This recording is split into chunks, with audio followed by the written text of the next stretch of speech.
Peace Reflections. You are over here with Tarithion.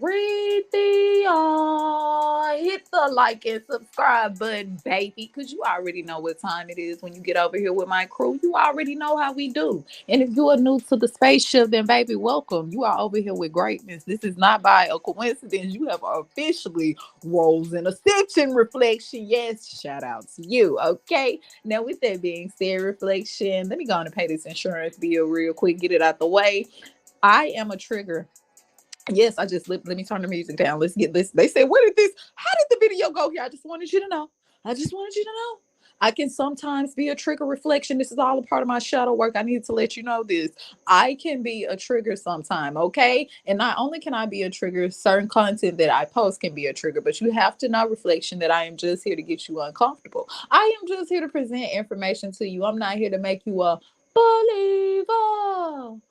Believer. Yes, I'm not here to do that. Hit the like and subscribe button. You over here with my crew, Reflection. We are just here to let you know about a couple of things, just a little couple of things that you probably hadn't heard about, because I know you be busy throughout the Matrix. Reflection, they had you real busy. Okay. Now, with that being said, we are here for another Do You Believe in Magic video. We are here talking about how far will a high priestess go to accomplish the desire that she want. Reflection. Okay, you see them divorce papers in the background with the fire and shit. Let's see. I don't know how this story time finna turn out. So go on ahead, get your roll up, get your pull up. And if you don't do either, don't even worry about it. You can still get in the middle of my smoking ass crew. Okay. Now you also have to remember, reflection, that the opinions and the thoughts that are expressed in this video does not express the opinions of this platform or this channel. They are just here presenting their experience with do you believe in magic? Reflection over here, I call it do you believe in magic? Other people call it witchcraft. Some people call it, you get what I'm saying, it whoa, whoa, they call it that. Reflection, whatever you want to call it, whatever you want to call your rosemary incense, chicken footy chip, whatever. I'm not here to judge, reflection, okay? But with that being said, reflection, a person or two has become had become a victim of do you believe in magic. Now, if you missed his first part when he was over here talking about how he was stuck in that juice box, reflection, that juice box had a hold on the baby. It had a hold on him, reflection. So if you missed that video, I'll try to link it in the comments. I'll post it in the comments for you, reflection, because it was serious. I don't know if it was in my live tab or my video tab, but he was talking about how he knew he was under that do you believe in magic, but by the time he realized it was too late to apologize. Yes, it was too late. Reflection. She already had him deep in that. You get what I'm saying? The juice box, like a Capri Sun. Have you ever seen a Capri Sun? And then you trying to put the straw in the Capri Sun, and it's so tight, reflection, that you already in there, so you just don't come out. You just take a sip and another sip, and then it turns to another sip, then the whole juice. Okay. I'm just saying it's gone, reflection. It's gone. So it was kind of like that. One sip, he couldn't just take one sip. He was stuck in that, reflection. It took a lot of willpower to get him out of this situation. Okay. Now he explained that in part one. All right. So definitely go check that video out. I'm not sure if it's under the video tab or the live tab. Again, I will try to link it in the description box. Okay. When I get back over there to the east side of Mars. All right. So with that being said, reflection, if you did watch that part, then this is kind of like the sequel to that. Okay. So, and we're actually going to hear from his wife as well, reflection. Okay. We're going to hear from his wife as well. Okay. We're going to see, you'll get what I'm saying. How does she feel about this situation? Because when your spouse is being put under do you believe in magic, anything close to it can affect it, can penetrate a, reflection. So messing with a high priestess and you already in another relationship, that could be dangerous business. That can be very dangerous business. Okay. Well, some people would say, now, Taretha, it depends if y'all have an understanding or not. If y'all are in a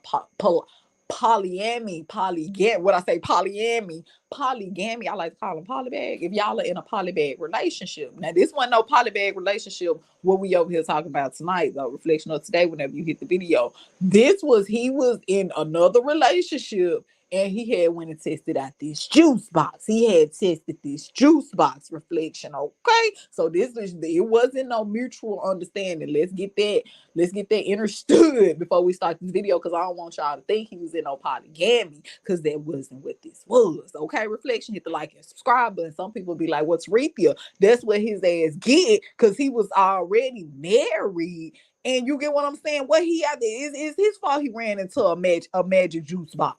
He thought it was a regular juice box the whole time, baby. This ain't no regular Capri Sun, baby. This shit got sparkles and pomegranates and all type of shit. Apricots and mangoes and shit coming from it. Okay, okay, okay. I'm just saying, reflection.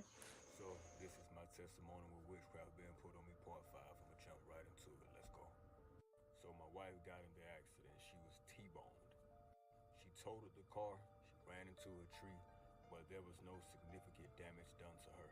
Now at this point, homie, I'm nervous and I'm kind of scared because she done potentially tried to kill my wife, but I need to get some answers and I'm desperate. So I need to get some answers from this girl to learn how to break this spell. So I don't invite her over. I go over to her crib instead. Now during this time, she was staying in a hotel because she was supposed to move into this crib, but the lady didn't have the house ready, so they put her in a hotel, and that's where she was staying until her crib was ready. Now keep in mind, the girl had been behaving for the last few weeks, man, but I still had my guard up. I still wasn't, taking no chances like that. During this whole phase was me trying to figure things out. So I'm trying to outsmart her. I'm trying to fast with her, trying to get her to fast with me so we can break this connection of sex. I'm trying to get her to pray with me to see if she's willing to go to God. I'm also trying to get her to tell me who is it that she's working with or working for. Whether it's an angel or a demon, what's the name of the angel, what's the name of the demon. So I'm trying to get information out of her. So I go to the hotel one night, man. We sitting up, we chopping it up. We sat down and we spoke. So I asked her, why did she love me? Why, what made her think that she was in love with me? My mama told me that when you love something that you die for it. So I asked her, would she die for me? She thought about it for a little minute and she looked at me and she said, yes, I would die for you. But dying for something is easy. I want to live for you. Like, frankly, homie, I ain't never had a woman tell me something as sweet and profound as that. So I didn't really show it, but in my heart I was like, damn, that's deep. So after that, homie, we started chilling, man, and she looked over and give me that look. I already know what time it is. Keep in mind, the witchcraft and the love spells are very much still active, homie. On top of her doing honey love jar spells every time I come over. So everything was sweet, everything felt sweet. So she was getting what she wanted. So she ended up getting what she wanted, man. About 5 minutes into it, though, she locks up. Her whole body freezes up, and she starts to stare off in the corner. And she starts to shake like she's never shook before. I'm thinking she having an orgasm, but nah, man, this was different. She was scared. Paralyzed with fear, she fell off to the side on the bed, balled up in the fetal position, and started to shake and cry. I'm thinking that she having a mental breakdown or some type of PTSD that kicked in from her past. So I just grabbed her and I started holding her and I started trying to, talk to her and console her. Because she keep looking in this corner, homie. She keep looking in the corner as if there's something standing over there or that there's something there. And this dark, eerie feeling in the room, homie, and I ain't gonna lie to you, dog, I'm scared. So I hold her for a few moments, man, and she finally opens up and tells me what's wrong. This girl tells me, homie, that there was something standing in the corner, watching her. Something that had been stalking her since she had been a child that she hasn't seen since she was a child. She described this thing as being black with a yellow smile and yellow eyes and always smiling. And she just staring at the corner in the room. And I'm looking up, homie, I don't see anything, but the crazy part about it is that I felt it there. I felt it, but I didn't see it. And I didn't want to see it. So she proceeds to tell me a little bit about her past and a little bit about her trauma. Her mother had died when she was young. I don't know if it was during childbirth or whether it was a drug overdose. Her father was in prison and he was gay. He was in prison for kicking a pregnant woman in the stomach. I don't know if he killed her or the baby, but he was in prison. And her grandmother was the one that taught her witchcraft. Her mother left her in a burning building when she was younger, and the house burned down with her in it. So she had PTSD and she would shake in the middle of her sleep. And she would start sweating, reliving that trauma of being left in the fire when she was a baby every night. So they took her to foster care, and you already know what happened there. Her first foster parent held a gun under her chin and raped her. The second one that she moved to, they locked her up in the basement. They kept her handcuffed in the basement in the dark. And of course they was raping her. After that, that's when her grandmother stepped in and took her in, and she taught her witchcraft. She also told me that in her last marriage, which she was in for 7 years, homie, that it ended because her husband whooped her ass while she was pregnant and killed their unborn child. She gave birth to a stillborn child, homie. So on top of all the other trauma she done fucking already went through, she got to give birth to a dead kid, homie. So she shot him. They both ended up doing time behind that. Her for shooting him, and him for putting his goddamn hands on and killing their fucking kid. Now, after hearing all this shit, homie, I'm just sitting here listening and thinking, boy, what in the fuck you done got yourself into? So it explained why her magic was so strong, why she was so deeply rooted in hatred, because she had plenty of reasons to hate motherfuckers. When you go through that type of trauma, homie, there's a certain amount of emptiness that's left inside of you. And she told me that after she got raped, that's when she started seeing the demon. And I told her that the man that raped you, he dropped that demon off with you. And you've been carrying that demon with you that he's dropped off with you via sex. I honestly thought that demon was a manifestation of all her trauma. And I think that it scared her because it was a reflection of her trauma, or a reflection of her spirit, to be honest with you. So either way, I finally calmed her down. Later on, we go to sleep. Tell me why around 3 o'clock in the morning, I feel something approach me. Like I said, though, I can feel spirits, so I feel something approach me. Before I can open my eyes, something mushed me in my face like this, hard as hell, and said, leave. I jump up out my sleep, homie. I'm scared, my heart jumping all fast, I'm fucked up, and I'm looking around. And in my head, I'm like, I know what that was. This thing want me gone. I ain't gonna argue, I ain't gonna fight, I ain't gonna fuss. Homie, I got up, started putting my shoes on, man. She rolled over, like, where you going? I said, I just thought about something. I gotta get back to the crib. So now I'm learning things about her. I'm getting enough information to kind of know what I'm dealing with and know how to kind of defeat this thing, or how to go about breaking this bond with me and her. I tried to stay home and just talk to her, but of course, she cranked the volume up. Half crazy and in pain, I went over there. She facing me, my back is towards the door. Tell me why little mama lock up again, freeze up again, and she stand right behind me this time. I look at her and I say, girl, what do you see? I promise you, homie, this girl looks at me and says, it's standing right behind you. So boy, obviously, at this point, I'm shaking like a little stripper. I'm nervous, damn near finna shit myself. But I remember what my mama taught me, so I started praying. Before I could start praying, she looked at me and said, it's gone. I look over my shoulder hesitantly like, do I really want to see what might have been here, or feel what may have been here? Hell no.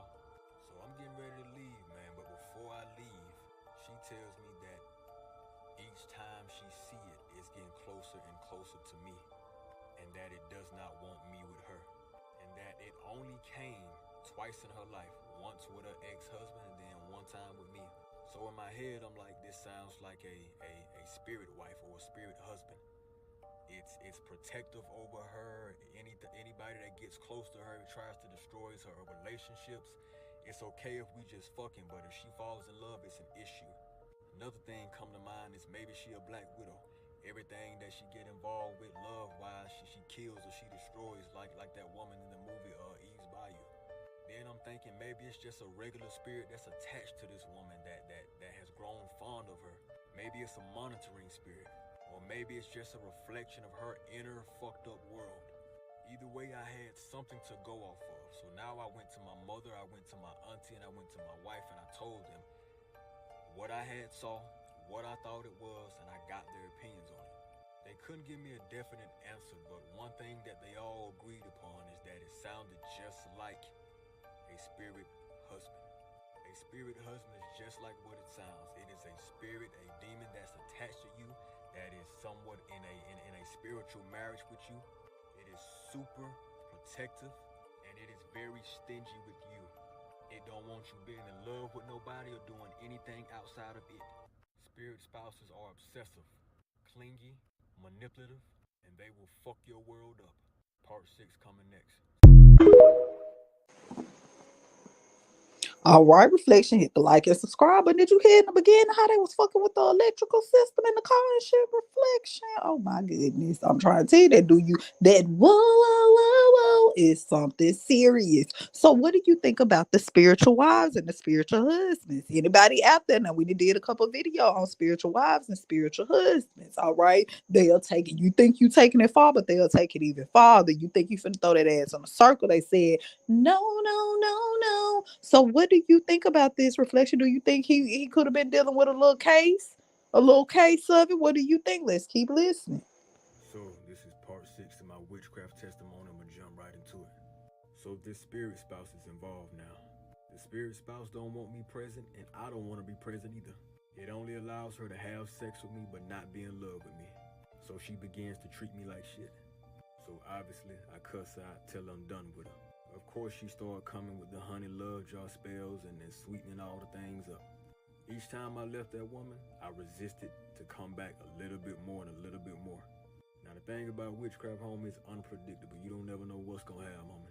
Wake up one morning, my whole body's sore. I got headaches. I can barely move. I feel like I'm dying. Turns out I got COVID. So on top of these wicked dreams I'm having about this woman, strictly sexual dreams, and feel like she turning my head inside out, now I have COVID.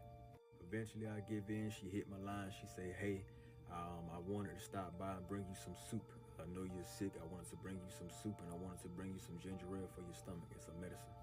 But I tell her, hey, you can only drop the food off. I have COVID. I don't want to get you sick. You got kids. I don't want to get them sick, get them kids sick. So please just drop it off. You can leave it at the door.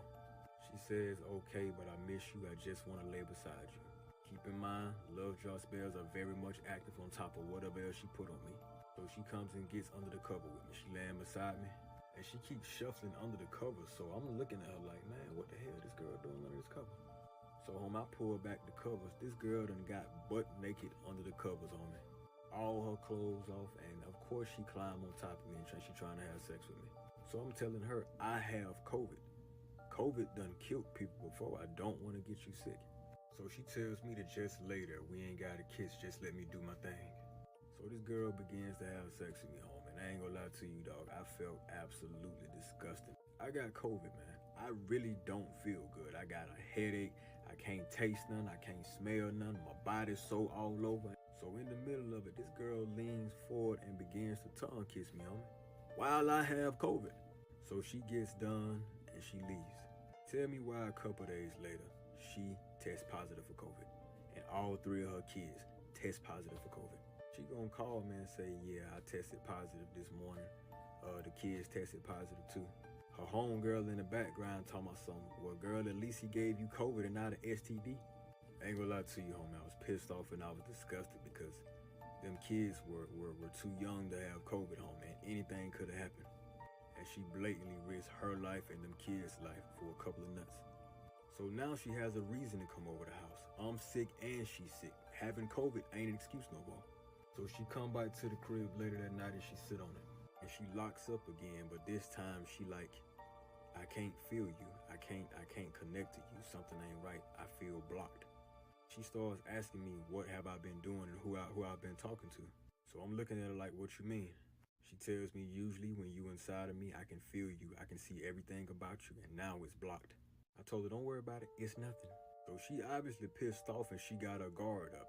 And she keep moving around, while I'm inside her trying to adjust so she can read me or whatever the case is, but she can't see anything. So she hops off and she looks at my hands. I snatch my hands away from her like, nah, we ain't doing that again, shawty. She kind of looks at me with this nasty look like, how dare you? So obviously we get into it. We get into an argument. We fight. She leaves. This girl slams my door, gets in the car, and skirts off in the parking lot in a rage, homie. She was hot. So, homie, when she left, and I remember this specifically because it was on a Wednesday, I was finally able to hear the voice of God again, man, and I was so happy. His exact words were, Her karma begins now. That night, God began to minister to me. So I had a vision that her father had died. Her father had just got out of prison and she was so excited. Now in the vision, I couldn't see how he died. I just know that he died and she was broken up about it. A couple days later, she calls me up and she's crying her eyes out. Her father passed away of cancer. So in my head, I'm like, oh yeah. She went into this deep, deep depression. Keep in mind, earlier on in the beginning, the initial spell that she put on me was a reflection spell to make me feel what she felt. So if she depressed, if she drinking a coke, and she going through all this, how you think I felt? A couple of days go by, I have another vision. Now she only had one biological kid. She babysat 2 other kids that she called her own kids because their mother was on drugs and she took care of them most of the time. So one day the lady drops the kids off for the girl to babysit and she don't come pick them up. This woman goes missing for months. Nobody's seen anything, nobody's heard anything. They got the police involved trying to locate this woman. They reaching out to people trying to find this woman. Have you seen her? Have you seen her? Them kids worried. They don't know where their mama at. Their daddy ain't in their life. All they got is this woman who been babysitting them. Tell me why I have a vision and I see this woman laying somewhere slumped. All I saw was her laying stiff in a dark, cold place. So I told this woman, for the sake of those children, I said, I had a vision that that woman is dead. She was in a cold, dark place and she wasn't moving. Obviously, she's worried because if this woman's dead, they father not around, them kids gonna be with her. Couple days go by, they found that woman a couple houses down in a house. She had an overdose on drugs. She was in fact in a cold, dark place and very much dead off of drugs. So now she's stuck with these kids. Now she got 3 kids. They talking about putting the kids in a foster home, but she told them hell no because of what happened to her in the foster home.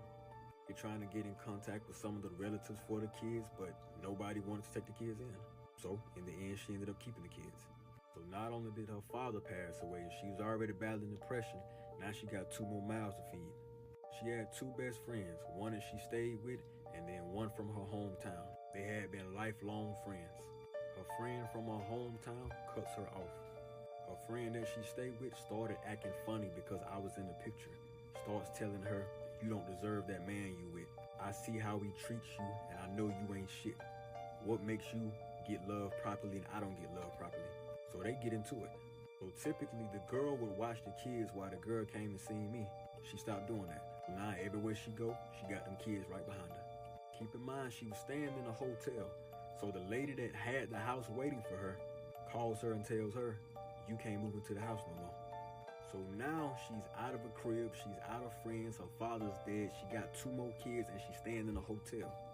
And on top of all of this, I began to have visions of my wife.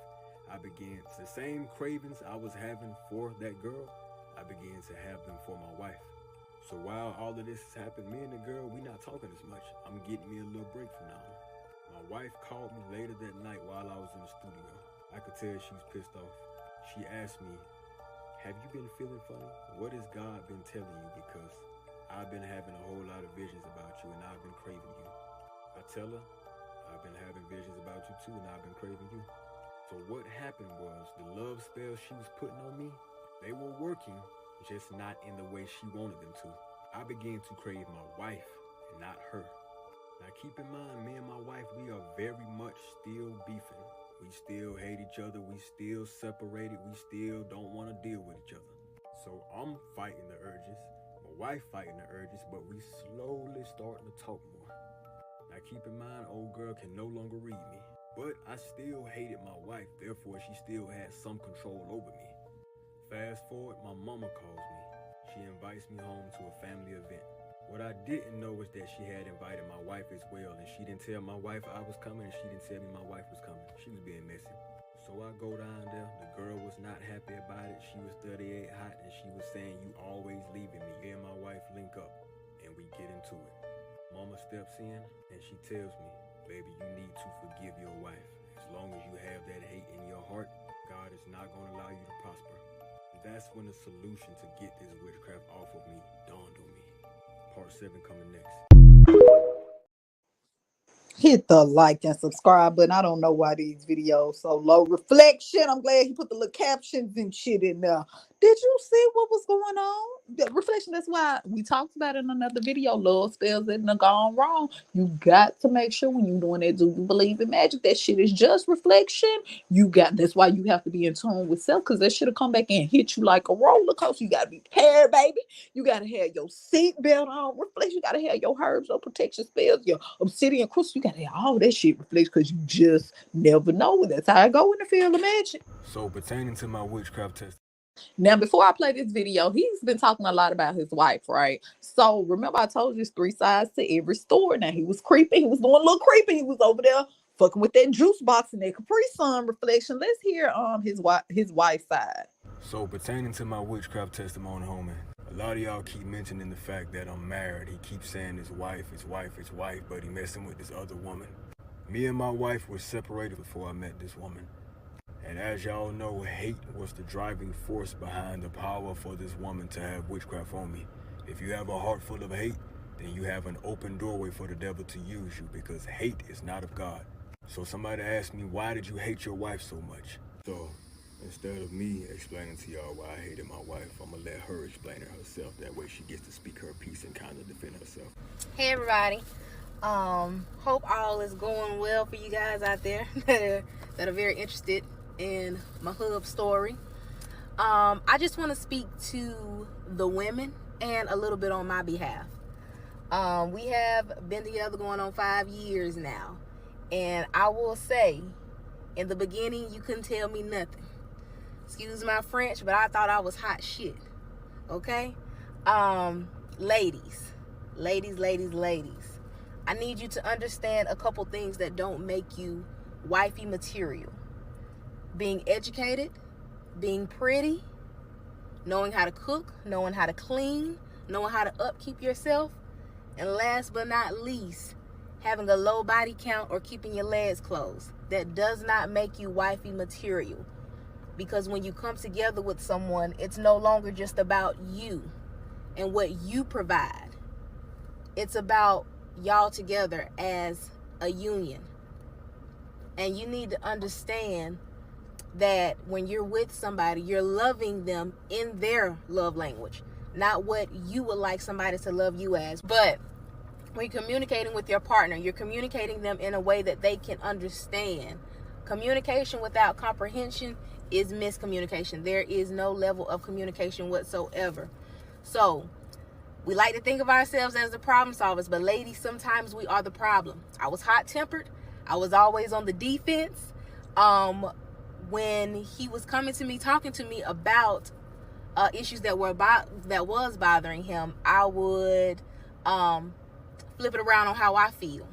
So, with that being the case, if you are aspiring to be a wife or newlyweds, whatever the case is, at any point in your relationship, it doesn't matter if it's new or y'all been together a while, never stop learning each other, never stop growing with each other, never stop listening to each other. If your significant other is bringing you a concern, they are not trying to create an argument, but provide a solution for the both of y'all. Both of y'all should be happy, not just one person serving the other and making sure that they're good and you're not checking in. Ladies, an ugly truth that we don't like to admit: if you can recognize when your man is cheating, you need to be able to recognize when your man is unhappy. And this is not to give the fellas an out. If your man is unhappy, you should be able to clock that before you clock another woman having his attention. So, I say this with love, ladies. Make sure your internal checklist is right before you're focused on the external. I love my wife, but I'm gonna keep it real. My wife was hyper independent. She was very much in touch with her masculine and not her feminine. She always had to be right. She always had to be heard. She didn't know how to keep her hands to herself. She could not take being corrected. It was her way or no way. She had a whole lot of ways and a whole lot of characteristics, man, that made it very, very difficult to be married to her. She did not want to take couples therapy, and the more I tried to talk to her, the more she disrespected me. So one day she had a vision that I was sleeping with a light-skinned woman in our bed. Now at this time, I didn't know who the hell this was because I'm like, I ain't fucking nobody else. But she had a vision of what was to come because later on I started having the same visions. And I came to her and I told her about it like, hey, you make me feel awful on a day-to-day basis. If you do not treat me better, I am going to leave you. I have taken all I could take from you, and I'm trying my damnedest to love on you, woman, and be here for you. She looked me in my eyes and she told me, I don't give a damn what you do. If you want to cheat, go ahead and cheat. I don't care. That broke my fucking heart. I ain't gonna lie to y'all. That broke my heart. So, instead of bitching about it, I left. She brought me the separation papers. I ain't even bring them to her. She brought them to me. But she was not expecting me to sign the separation papers. When I signed them and I gave them back to her, she looked at me and she was like, oh, you serious? And then that's when it started to click to her, like, this man is for real. So she hit me up and she was like, hey, I'm finna get this signed. I'm finna go to the notary and get it signed. You sure you still want to do this? And I told her, yeah. Sign it, send me a copy. She was hurt, but she did it, and we separated. She hated me for leaving her. I hated her for fucking treating me like shit. Then that's when the vision came to pass, man. That light-skinned woman that she was talking about, or that light-skinned woman that she had a vision about, is the woman I met. While I was with this woman, homie, my wife called the police on me. She called my command while I was in the military to have me sent to the brig and have me kicked out of the military, telling them that I was screwing this girl and this and that. She had her family hating me. Now here's the beautiful thing about growth. Now we both look back on that shit and we laugh about it. Only married people gonna understand that. Somebody who ain't married gonna have all the advice in the world to say about what should be done, what you should have done.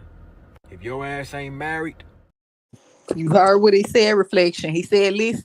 He said, listen, if y'all ain't been physically married, he said, we ain't talking about y'all spiritual wives and husbands. I was like, hold on there, because my spiritual husband said, they said, Teresa, what? Reflection, I listen. Listen, they said it's the same thing. They said it's the same shit. They said, Teresa, don't you start there. Don't you start there. Don't you bring back that golden age Egyptian ass shit. Okay, well, I thought it was the same thing. But anyway, reflection. So what do you think about that? When creeping goes wrong, when creeping goes wrong and you fuck around and run into a high priestess, reflection, you just can't shake them. So what do you think about this? What do you think about him coming telling how hard it was for him to shake this high priestess, baby? What do you think about her? Do you believe in magic? Backfired on her ass, reflection. What do you think about the wife was saying some real good shit? My grandma used to always say, it don't matter how pretty you is, baby, that ain't enough to keep their ass. That ain't enough to keep them. That's on both ends. That's on divine masculine and divine feminine reflection. So you just gotta know sometimes. You can't listen at that American stereotype or this is what you got a classifications of being a wife is because reflection. They be cheating. Okay, listen, that's just what I heard. That's what I heard now. That's just what I heard. Okay, now. They said, Teresa, so what about the spiritual wives and husbands? Do they be cheating too? Listen, reflection. They gonna make sure. Now, I think the rules be a little different over there. They have a little control that you don't even know about. But that's for another video. That's never here nor there. And remember, if you missed his first part of his video when he was talking about the girl and all that you get what I'm saying, her juice box, and he couldn't jump out of the lake of fire reflection, then definitely check my comments and I'm going to link that video below. Okay, hit the like and subscribe button. Until the next hoodoo voodoo story time. Ashe.